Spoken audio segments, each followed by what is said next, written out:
Muy buenos días para todos. Bienvenidos a nuestro webinar sobre introducción a los sistemas de puesta a tierra. Gracias por acompañarnos.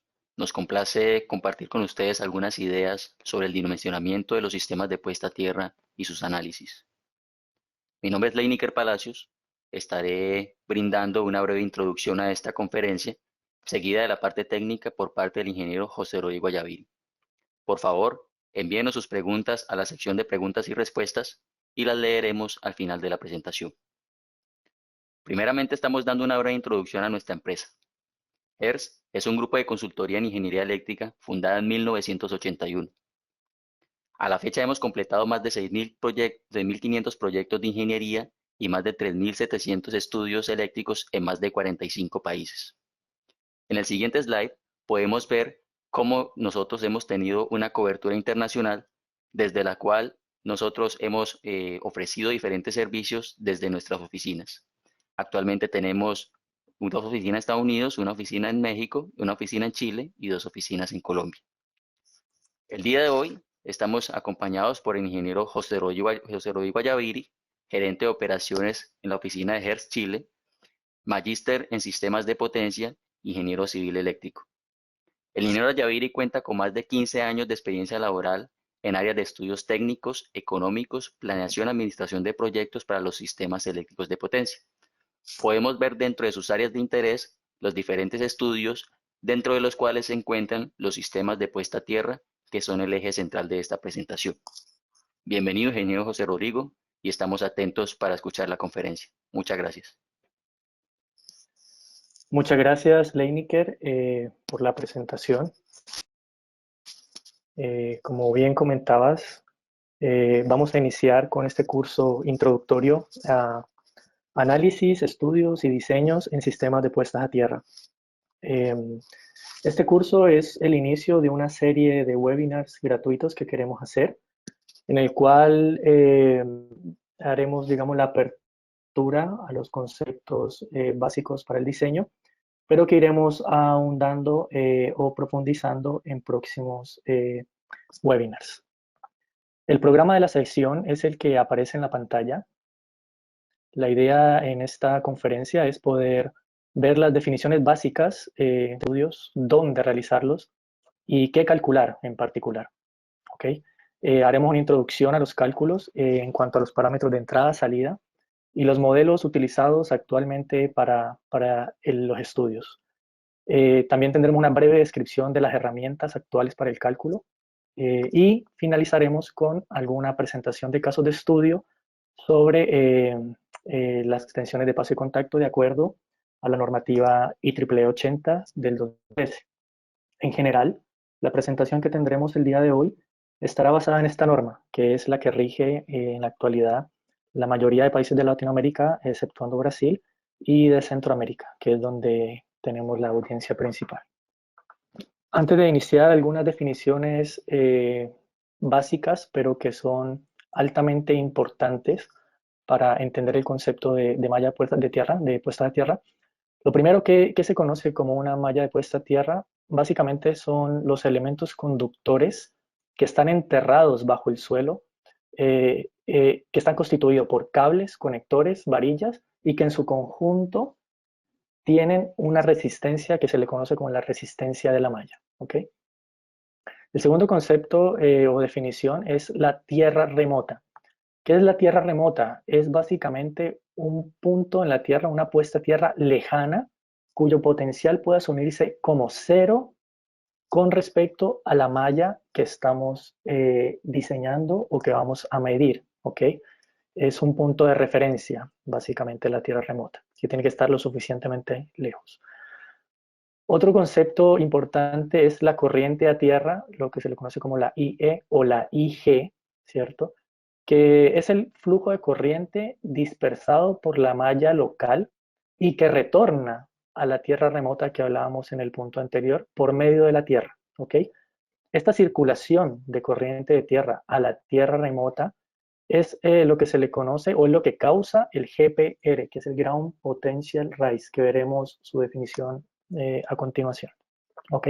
Es importante aclarar que esta corriente IE o IG es diferente diferente a la corriente de falla franca que se presenta en la subestación, dada por cortocircuitos desbalanceados, sean monofásicos o bifásicos a tierra. El aumento de potencial en la tierra, o GPR, como lo vamos a llamar a lo largo de la reunión, ¿cierto? Es el máximo potencial eléctrico que puede presentarse en la puesta a tierra local, la que tenemos como referencia, ¿cierto? Y el suelo que lo circunda.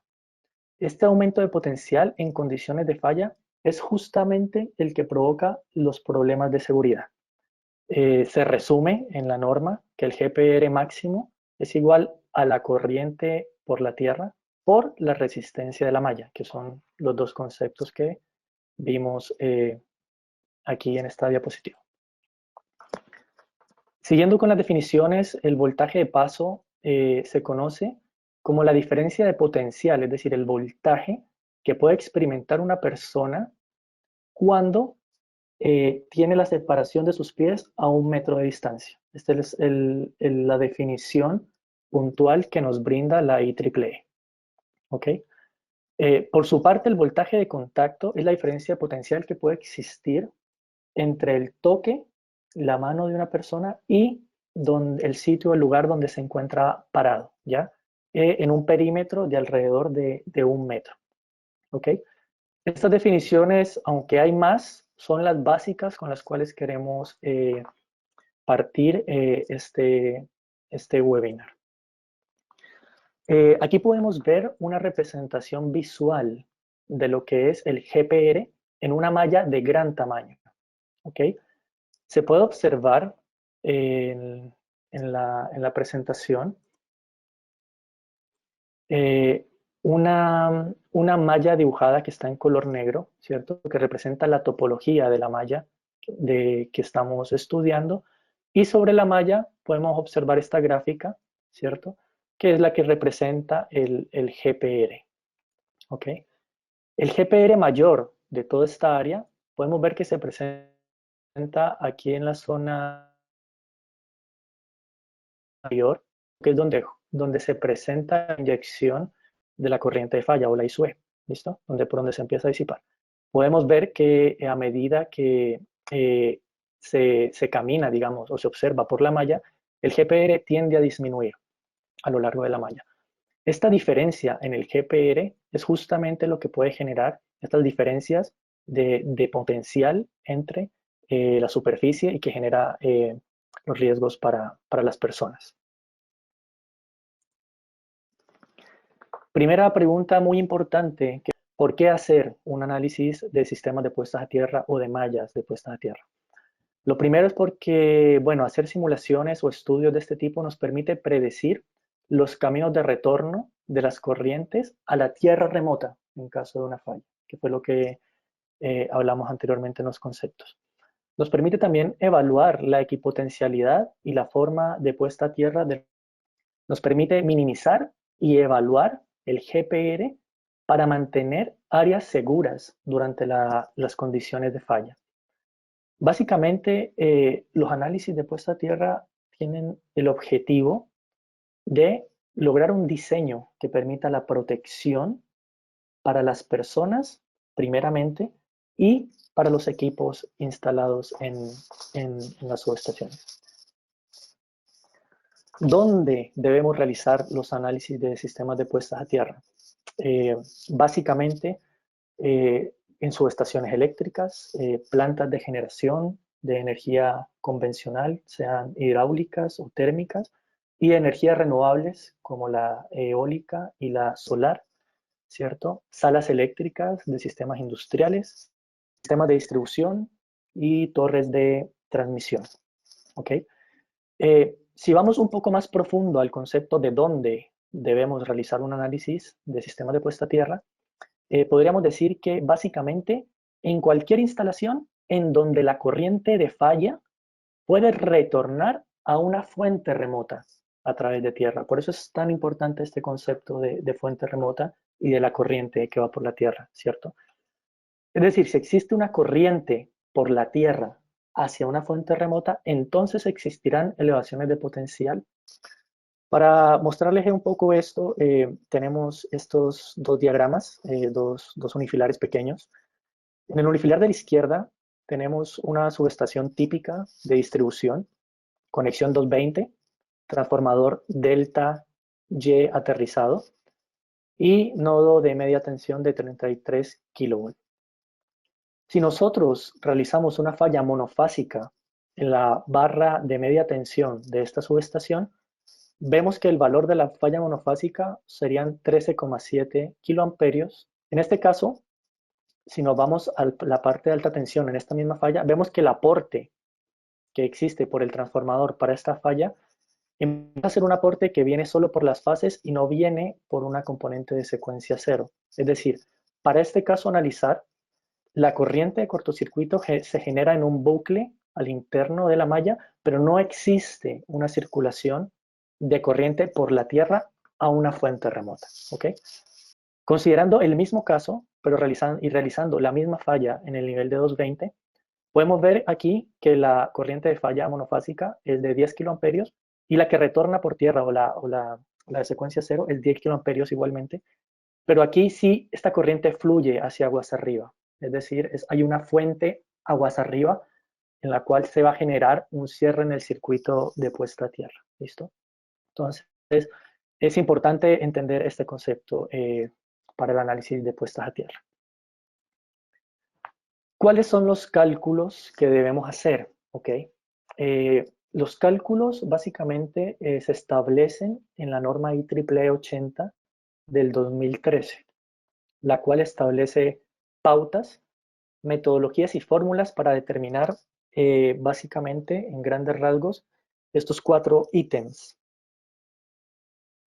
El primero es el diámetro de los conductores que vamos a utilizar para la malla, el cual se calcula en base a la corriente de falla monofásica y a su duración, es decir, en base al esfuerzo mecánico y térmico que debe soportar ese cable. ¿Ok? Eso es lo primero que nos establece la norma. Lo segundo que nos dice es cómo calcular las tensiones de paso y de toque permitidas, es decir, los límites los cuales no podemos sobrepasar, ¿cierto? Cuando diseñamos el sistema. Estos límites de tensiones de paso y de toque se calculan en función del peso de la persona, de la resistividad de la capa superficial y del tiempo de despeje de la falla, básicamente. ¿Ok?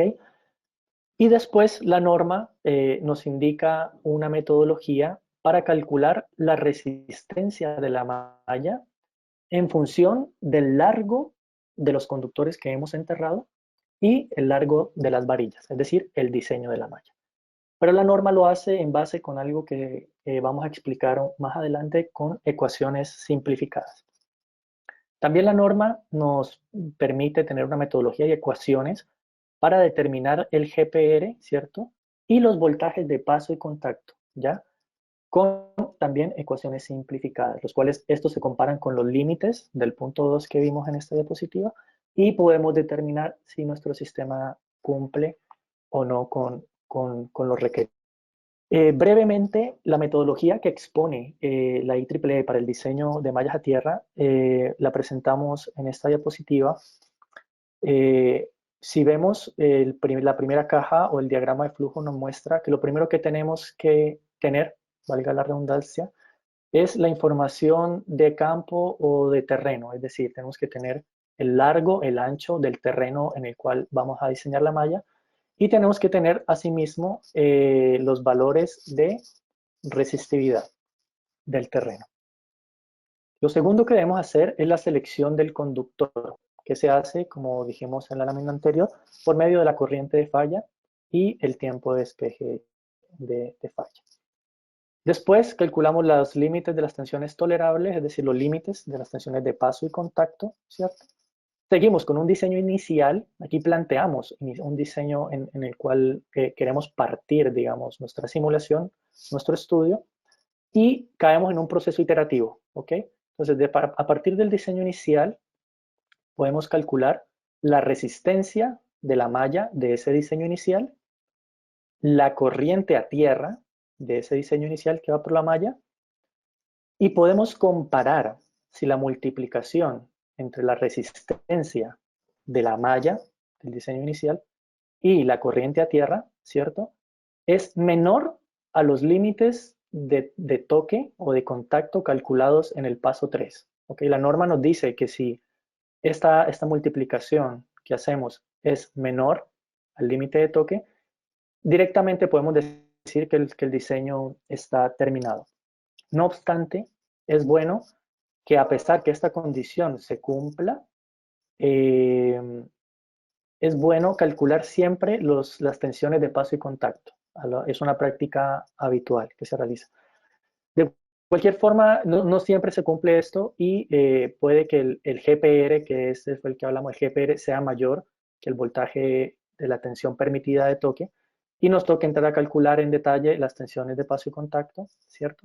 Las cuales se deben comparar con los límites. Entonces, si estas tensiones que calculamos ya están por menores a los límites del paso 3, podemos decir que nuestro diseño es exitoso.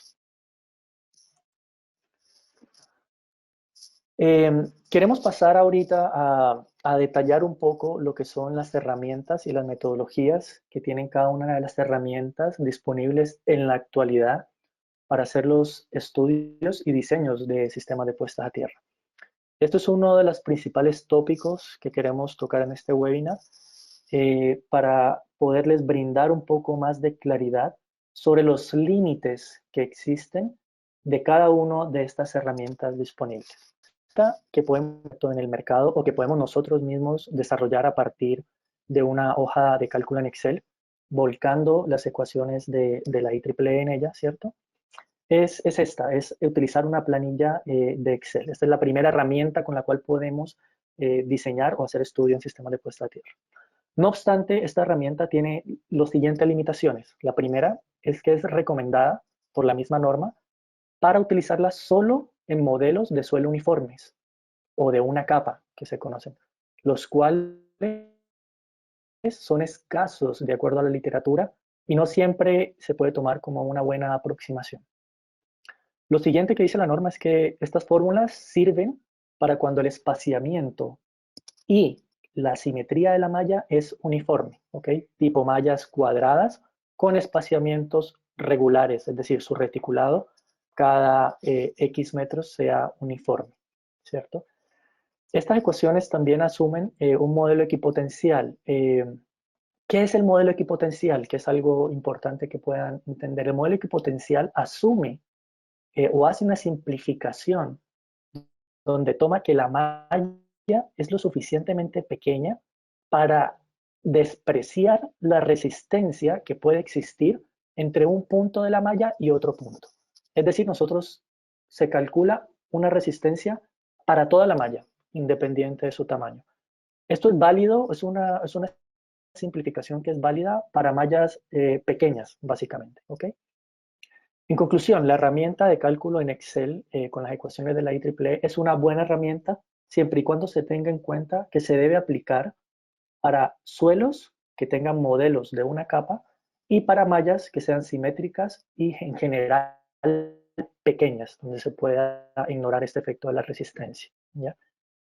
Les he dejado abajo una captura del punto 10,7 de la norma, en el cual dice un poco esto, dice que varias simplificaciones han sido hechas para derivar de las ecuaciones de la norma de los voltajes de paso y de toque, ¿ok?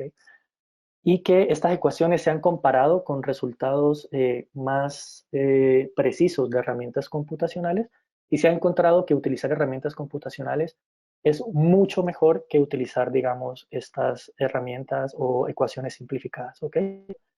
También dice en el segundo párrafo que se han asumido para los ejemplos de la norma modelos de suelos uniformes, es decir, de una capa, ¿cierto? Y con espaciamiento o mallas simétricas. Continuando con la misma norma, y esto es importante porque aunque la norma nos ofrece esta metodología simplificada, también la misma norma, como decimos en Chile, nos raya la cancha y nos dice, ok, utiliza estas planillas de Excel, estas fórmulas simplificadas, en base a hasta aquí, ¿cierto? Hay unos límites. Ellos dicen en el punto 10,8 de la misma norma, dice, hay muchas razones por las cuales utilizar herramientas computacionales y no estas simplificaciones. La primera es que los parámetros del modelo excedan los límites de las ecuaciones cuando haya un modelo de suelo de 2 capas o más, ¿cierto? Que es normalmente los casos habituales. Cuando haya también un espaciamiento no constante de los conductores, es decir, mallas que sean asimétricas, mallas redondas, mallas triangulares, mallas con formas no típicas, mallas en forma de L inclusive. Cuando también se deseen determinar puntos de peligro con más detalle, cuando queremos ver el comportamiento de las tensiones de paso y contacto en ciertos puntos de la malla, bajantes de transformadores, esquinas de las mallas, eh, necesitamos herramientas computacionales. Y también en la presencia de estructuras metálicas alrededor de la misma malla, ya sean tuberías de acero o otras mallas de otros sistemas eléctricos que no estén interconectados, pero que se quiera ver cómo se comporta una malla o la inducción de potencial en una malla respecto a otra malla que está relativamente cercana. Siguiendo con las herramientas de cálculo y pasando de la primera, digamos, que tenemos, que presentamos ahora, vienen las herramientas o el software de cálculo, ¿ok? El software de cálculo ya es una herramienta mucho más flexible y permite calcular no solo suelos uniformes, sino multicapa y, dependiendo de algunos software, modelos multizona. Estos software también permiten el cálculo de modelos del suelo mediante las mediciones de resistividad, es decir, mediante el método de Wenner o Schlumberger, que se mide en terreno. El mismo software permite procesar esas medidas y generar un modelo de suelo de 2 capas o superior o multicapa, ¿ya? Permiten analizar sistemas de cualquier tamaño, espaciamiento y forma. Estos software, algunos heredan el modelo equipotencial, este concepto equipotencial que vimos anterior, y otros incorporan el equipotencial, pero también permiten hacer modelos o hacer análisis dependiente de la frecuencia. Permite la evaluación de múltiples mallas, ¿cierto? Y potenciales, que lo mencionamos. Y lo más importante, yo creo que de este tipo de herramientas es que permite, de cierta forma, alcanzar diseños más económicos. Recordemos que un buen diseño de una malla tierra tiene que proteger a las personas, proteger a los equipos, pero al menor costo posible. Y esa es la esencia del por qué contratan a empresas o a ingenieros para diseñar esto, ¿ya? En este universo de software, de herramientas de cálculo, existen básicamente dos grandes grupos. Existen muchos software, ¿ya? La mayoría de ellos ofrecen análisis simplificados, que le podríamos llamar de esta forma, porque son los que se basan en el modelo equipotencial que vimos, ¿ok? Son varios software que se ofrecen en el mercado y consideran solamente la condición de equipotencial. Estos programas básicamente lo que hacen es ignorar que el sistema de tierra posee una impedancia propia y mutua, ¿ya? Lo cual es bueno, se puede, digamos, es una simplificación que se puede tener también en ciertas condiciones. Entonces, también tenemos que inclusive las herramientas de cálculo, algunas del mercado, tienen ciertas limitaciones dadas porque implementan el modelo equipotencial, ¿ok? Y hay otras herramientas que contemplan ambos modelos, tanto el equipotencial como el modelo dependiente de la frecuencia, que hasta la fecha, el estado del arte a nivel mundial, son las herramientas más completas para el análisis y el sistemas de puestas a decir, con estas herramientas pueden analizar desde sistemas muy pequeños hasta sistemas grandes y muy, muy complejos. ¿Ok?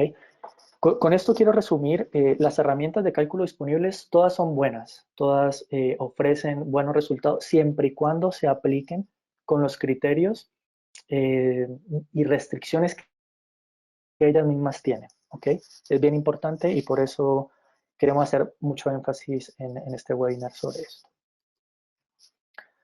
Antes de presentar algunos ejemplos, es conveniente entender de forma resumida los parámetros de entrada, que era parte del objetivo de esta presentación. Los tres parámetros principales de entrada a un diseño de puesta a tierra son estos. El primero es la resistividad del suelo, sea tomado con el método de Wenner o con el método de Schlumberger. ¿Okay? Ambos métodos se describen en la normativa IEEE 81, que es una normativa que complementa y acompaña a la IEEE 80. ¿Okay?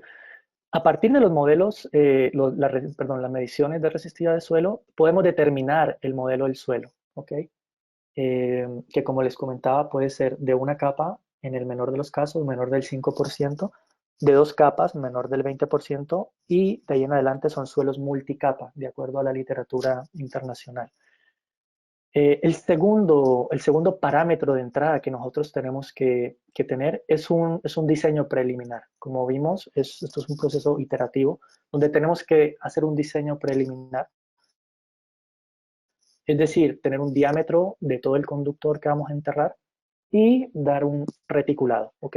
Esto se puede hacer dibujado en algunos software o importado desde los archivos de XF, archivos de AutoCAD. Y el tercer parámetro que es muy importante determinar es la corriente de falla y su duración, ¿ok? La corriente de falla vamos a hacer, como les comentaba en otros tutoriales, cursos puntuales sobre cómo determinamos esta corriente de falla. Pero basta con decirles que son tres parámetros importantes que se conjugan. El primero, la corriente de cortocircuito franca, ¿cierto? Que es la que se calcula con software de simulaciones. Segundo, determinar el SF, que es el split factor o el factor de distribución de corriente, que depende de la topología aledaña de la subestación. Y con ambos se podría calcular la IE, que es la I que realmente se está drenando por la malla de puesta a tierra. Acá abajo hemos dejado alguna pequeña referencia a la medición, pero no vamos a hacer, digamos, más comentarios al respecto. Pasamos ahorita a esta parte que se refiere a los modelos, a los casos de estudio que queremos presentarles respecto a lo que les hemos comentado a lo largo de este webinar. Para esta sección nos vamos a apoyar en la herramienta de diseño y cálculo XGS Lab debido a que la contamos con ella en la empresa y conocemos bien su flexibilidad y su capacidad. Queremos partir por el modelo del suelo. Esto es lo que habíamos comentado anteriormente. Podemos ver a mano izquierda una tabla que básicamente es la tabulación de la medición de la resistividad del terreno por medio de el método de Wenner, ¿ok? Estas mediciones como tal se pueden calcular con otros programas externos o con métodos como el de Sunde o unas curvas que se conocen como las curvas de Orellana, ¿ok? En la mano derecha podemos ver digamos, este es un procesamiento que se hizo en este software, el cual permite meter las mediciones directamente de terreno y adicionalmente calcular el modelo del suelo, sea de una, dos, tres o multicapa para estas mediciones. A mano derecha podemos ver las cuales significan, son las medidas que hemos tabulado en la gráfica, ¿cierto? La curva azul que podemos ver corresponde a la curva que mejor se ajusta a estas mediciones o esta dispersión de mediciones. Y la curva roja representa el modelo de suelo que nos recomienda, digamos, la herramienta para implementar.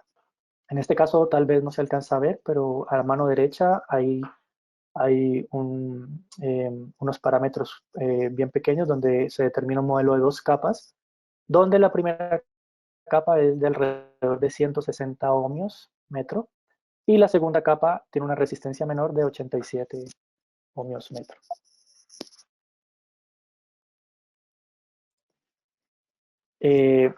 Continuando con la presentación, queremos mostrar un ejemplo de un reticulado o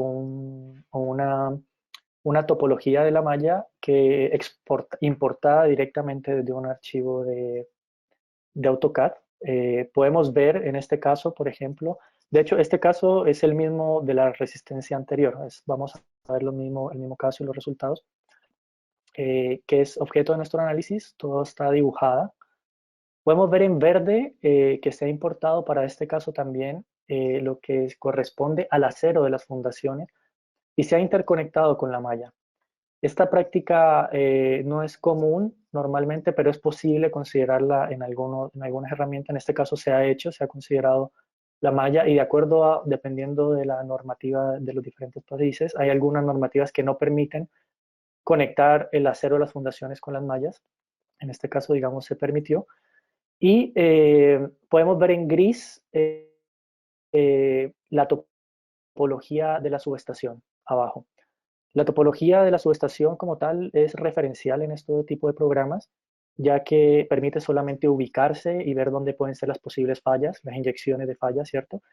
Y nos permite realizar un poco, tener flexibilidad en el diseño. Podemos ver acá a mano izquierda una zona que le llaman el eje Z, ¿cierto? Y otra para abajo que también es el eje Z. Esto representa básicamente la profundidad, lo que está enterrado sobre el plano que se dibuja la malla. Se puede ver que la malla está enterrada un poco abajo del sistema, digamos, del punto cero de Z, está enterrada alrededor de 0,6 metros. Podemos ver también una división de una línea roja, que es la que nos detalla el modelo del suelo, es decir, de esta línea roja hasta el inicio, estamos hablando de la capa 1, y de la línea roja en adelante estamos hablando de la capa 2, que se ha modelado para este caso. Una vez modelado el sistema, el software nos permite calcular la resistencia y el GPR de la subestación. Aquí se puede observar el GPR de acuerdo al diseño propuesto que vimos. Algo en particular en esta gráfica se puede observar que tiene varillas muy largas, ¿cierto? Se puede observar en negro en la parte de abajo del resultado. Estas varillas largas se debe a que, como vieron en la diapositiva de la resistividad del suelo, la capa inferior tiene una menor resistividad. Entonces, el diseño en este caso optó por tener algunas varillas largas que alcanzaran la resistencia que está más abajo porque tienen menos que la resistencia de la primera capa. ¿Okay? Esto permite, obviamente, tener un mejor diseño.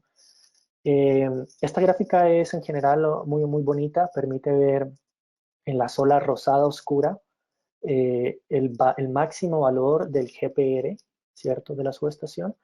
Podemos ver que hay otras zonas que son rosado un poco más claro, donde el GPR es un poco menor. Es decir, existe pocas diferencias de potencial eh, a lo alrededor, digamos, de la superficie de esta malla. ¿Ok? Pero esto no es suficiente, o sea, que la distribución de potencial a lo largo de la malla sea constante, no es suficiente para decir que el diseño es seguro. ¿Okay? Para esto debemos ver cómo son las tensiones de paso y contacto, ver las condiciones de seguridad.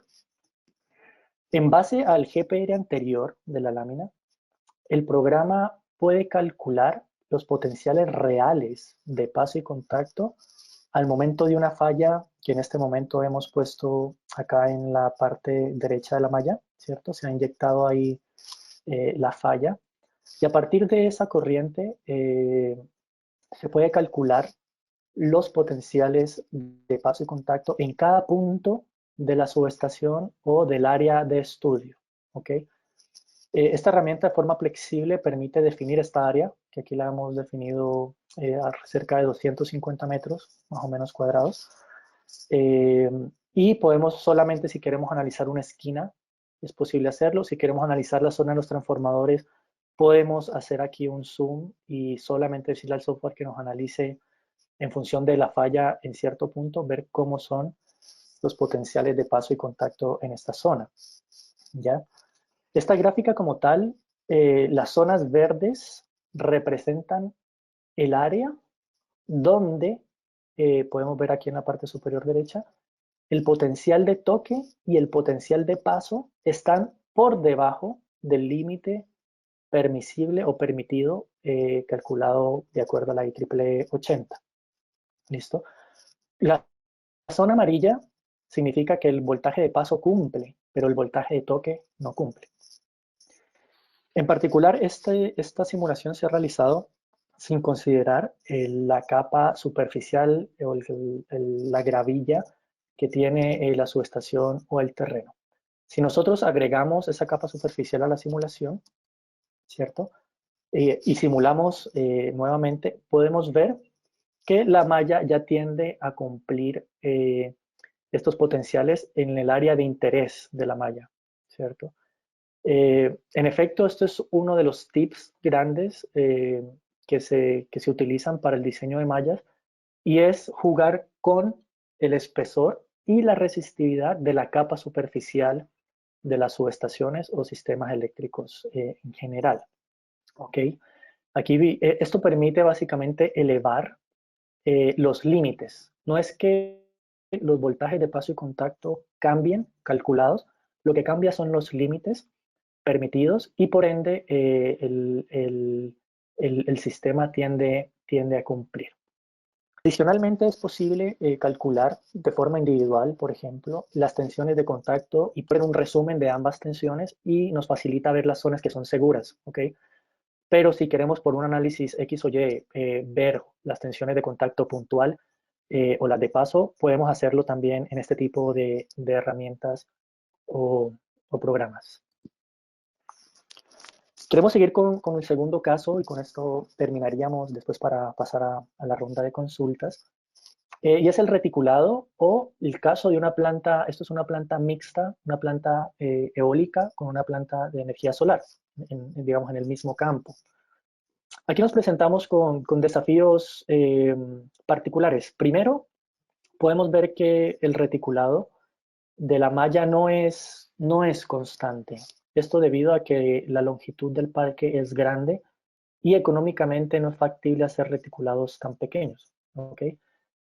Otra cosa que podemos ver y que es muy importante es que convergen diferentes sistemas de puestas a tierra o diferentes mallas de puestas a tierra. En la gráfica podemos ver que el primer sistema es el que corresponde a la subestación, que es un sistema café que se muestra en la parte superior, que es donde ocurre o simulamos la falla, ¿cierto? El segundo sistema es el que podría llamarse el sistema general de la planta, que es el azul, que se ha pintado de esa forma. Tenemos un sistema de puesta a tierra auxiliar, que es el que está por las plantas o los paneles solares, que son los pintados o dibujados en verde. Normalmente los paneles solares tienen un sistema de puesta a tierra que los interconecta entre ellos y que se conecta en el piso con los mismos soportes de las plantas solares, ¿cierto? Y adicionalmente tenemos un sistema de puesta a tierra de las plantas eólicas, que es el que se dibuja en azul eléctrico. ¿Ok? Este sistema tiene muchas complejidades porque son varias mallas, no son uniformes, y lo otro es que en este tipo de sistemas tampoco se utiliza una capa superficial, al ser sistemas muy grandes, de zonas, digamos, de áreas muy grandes, colocar una capa superficial en todo este sistema económicamente no es factible, ¿ok? Entonces son plantas en las que en realidad necesitamos ayuda de herramientas expertas para poder analizarlas. Vamos a mostrar algunas otras gráficas que no hemos mostrado de los análisis anteriores. Esta gráfica representa la corriente de fuga. Básicamente sirve para analizar cómo se dispersa la corriente de tierra inyectada en la malla, ¿cierto? Vemos cómo la mayoría o la gran cantidad de corriente se dispersa alrededor del punto de falla y en las esquinas de la malla. Esta es la corriente que retorna a tierra. Y vemos que en las partes lejanas de la malla ya hay muy poca dispersión de esa corriente, que es la que retorna, la que nos permite calcular los voltajes, el GPR. Podemos ver en esta siguiente una gráfica muy similar, es la elevación del potencial en cada uno de los conductores. Podemos ver que de acuerdo al punto donde yo inyecté la corriente de falla, vemos que el potencial en la malla, en la subestación, es donde se presenta más alto, alrededor de 800 volts. Y a medida que tú te vas alejando, que ustedes se van alejando en el sistema de tierra, el potencial tiende a disminuir. Esto es muy importante porque aquí podemos notar cómo en realidad este modelo es un modelo que considera la frecuencia porque considera que la malla no es una sola resistencia, sino que hay una caída de potencial a lo largo de la malla, lo cual nos permite realizar modelos o aproximaciones más realistas para el estudio. Nuevamente, en este gráfico podemos ver la elevación de potencial, el GPR, ¿cierto? De la misma planta del caso de estudio que estamos analizando. Igual en rosado podemos ver el máximo potencial que se presenta, que está alrededor de 800. Y en particular, no como en el caso anterior, que la malla era más pequeña, que podíamos ver cómo el GPR era uniforme a lo largo del sistema de puesta a tierra, podemos ver que en este caso no es así, debido a la longitud del sistema y a que se ha considerado un modelo eh, considerando la parte de las impedancias mutuas y propias del sistema. ¿Okay? Aquí podemos ver justamente que ya hay una diferencia de potencial muy grande entre las zonas y esto es justamente lo que presenta los problemas de paso y contacto para el diseño de mallas de tierra. También se puede ver la importancia de cómo en sistemas grandes es importante no utilizar modelos equipotenciales. Si esta simulación se hubiera hecho con un modelo equipotencial, esta inclinación de este gradiente, digamos, que se presenta de potencial, no hubiera sido de esta forma, hubiera estado muy similar a la anterior gráfica, donde hubiera estado más plano en toda la superficie. ¿Okay? Finalmente, la misma gráfica que presenté anteriormente nos permite visualizar las tensiones seguras en todo el sistema, ¿okay? Todo lo que las tensiones de paso y contacto, de acuerdo a lo explicado en las anteriores gráficas para no entrar en más detalle. Para finalizar, queremos concluir con esta diapositiva que resume un poco lo que queríamos empezar con este webinar introductorio. Existen software, existen herramientas para hacerlo y tenemos que tener en consideración sus limitaciones. La primera son las herramientas de análisis básico que consideran el modelo de suelo equipotencial o de superconductores o de DC, como se puede llamar también. El problema de estas herramientas es que tenemos que considerar hasta dónde tienden a estimar menores valores de GPR para mallas grandes y con bajas resistividades de terreno. ¿Okay? ¿Por qué? Porque si se utiliza este modelo en ciertas condiciones que no son apropiadas, el diseño puede llegar a no cumplir si uno considera modelos más rigurosos. ¿Okay? La ventaja es que, bueno, usted tiene datos de entrada más fáciles y se necesitan menores recursos computacionales. Y tenemos, bueno, antes que eso estaban las herramientas de Excel, que obviamente son buenas herramientas con los límites que mencionamos. Y está finalmente un análisis completo que se pueden hacer con herramientas básicamente que consideren el dominio de la frecuencia. ¿Ok? Se pueden, básicamente, estas metodologías se pueden aplicar en todos los casos, cualquier tamaño de malla, cualquier tipo de resistividad de terreno, ya que considera los efectos de acoplamiento capacitivos y las impedancias propias y mutuas. Es decir, es un modelo, podemos pasar de un modelo DC, que era el modelo anterior, a un modelo AC, ¿okay? En el cual se considera ya los parámetros que influyen con la frecuencia.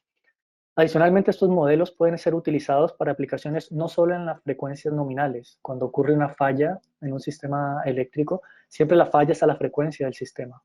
Pero cuando ocurren eventos tipo rayo o maniobras, switcheos, también son eventos que manejan frecuencias a muy altos valores, estos también pueden ser utilizados en este tipo de herramientas, ya que es posible variar la frecuencia a la cual el valor de frecuencia de la corriente que se inyecta en la malla.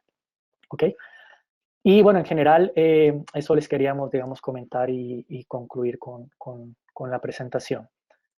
Les agradezco por mi parte la asistencia y quedo atento a consultas que hayan salido en medio del webinar para poder resolverlas.